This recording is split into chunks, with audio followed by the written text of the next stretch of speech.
Welcome back to season 3 of GRSU. I'm Molly Licea, and today we're talking about gravers.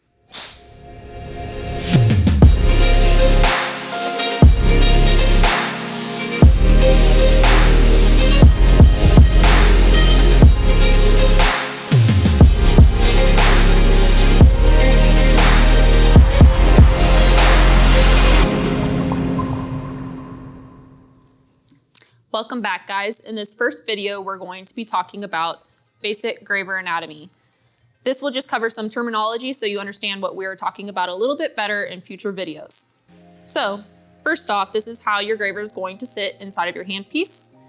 You have the top of your graver and you have the bottom of your graver, which some people will refer to as the belly. On the top of your graver, you're going to have your face, which is marked here in red. The face is generally between 45 and 60 degrees. This is going to control how strong your graver is. If you have a steeper face, then there's going to be more material at the tip of your graver and it's going to be harder to break, which makes it good for harder metals, but it's also going to make it harder to see the tip of your graver as you're cutting. For that reason, some people prefer a shallower angle. You might have to resharpen that more as there's less material at the tip, makes it a little bit easier to break. On the bottom side of your graver, you're going to see your reshape. We recommend taking it back a little bit further, just makes it quicker. When you break your graver, all you have to do is touch up your heels, touch up your face, and that's it, and you can get cutting again. Over top of your reshape, you have what you call your heel. There's two different types of heels. You have your parallel heel, which runs parallel to the edge of your graver. You also have a traditional heel, which would make a tiny little triangle across both of these faces. What the heel does is controls the pitch and the depth of your cut. So there's also some additional facets that you will see on this graver. What these do is reduces the material at the tip of the graver, makes it quicker to sharpen. It also reduces some of the material at the top, making it easier to see the tip of your graver. These are not necessary, just preference for people, but it's not going to affect the cut, not going to affect the usability of your graver. So we're not worrying about them right now. It's important to know that your cutting surfaces are going to be your face and your heel. Your reshape is generally one grit below whatever polish you have your face or your heel at. So if I want a matte finish on my cut that catches ink or shows up dark, then I'm gonna want to polish my face and my heel at something lower, like a 600, that's gonna leave more scratches on the surface.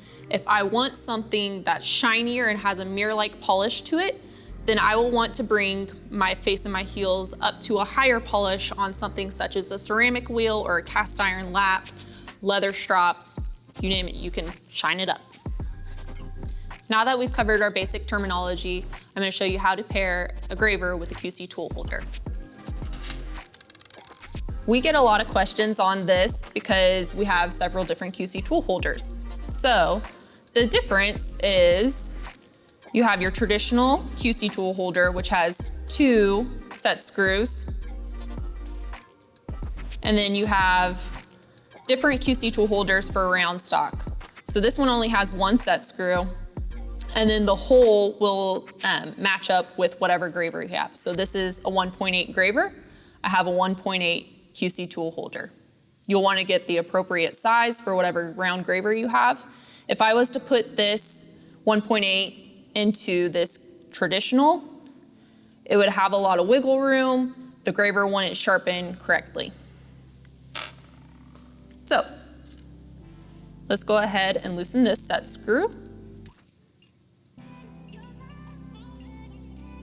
And I broke this earlier, guys. That's the reason why it's so short.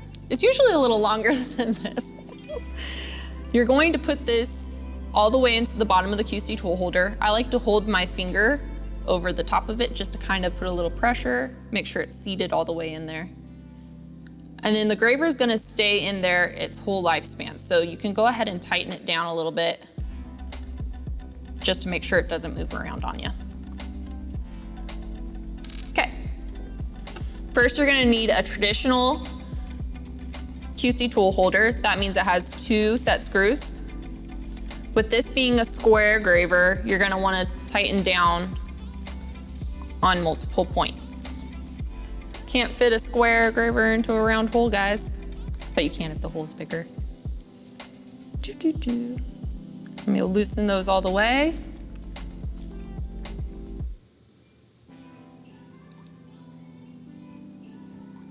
Okay, so you have your indentation tab. You're going to want one edge of your graver lined up with that. And then one of the set screws will line up with a flat, and then one will line up on an edge. You're going to want to tighten down the one on the flat first. And I just kind of hold it into the holder to make sure it's seated all the way. Crank down on that. And then you can tighten the set screw on your edge. And once again, this tool will remain in the QC tool holder for its life. So go ahead and tighten that down so that it doesn't move around on you.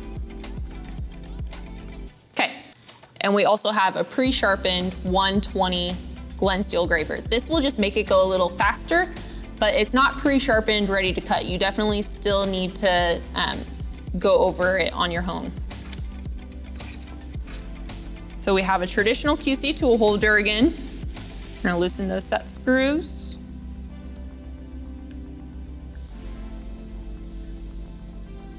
And this time you're going to want your face facing up at this pre-indented or this indented tab on your QC tool holder.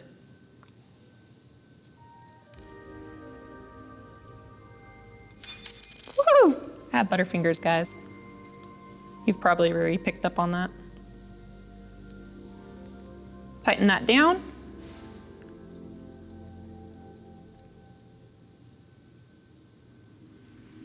Okay, that's ready to go. Okay, so now that we have our graver and our QC ready to sharpen, come back for our series over sharpening a 90, a 105, and a 120 graver. Thanks for watching, guys. This week's suggested Instagram user is Jason Fava, Jason Marchia Fava. Go check him out. He has lots and lots of beautiful posts taking you through his creative process. He's amazing. Go check him out. If you want to be our next suggested Instagram user, then tag us at GRS Tools. Like us on Instagram, like us on Facebook, like us on Twitter, like us in real life, and then come back and watch our next video. The end. Goodbye.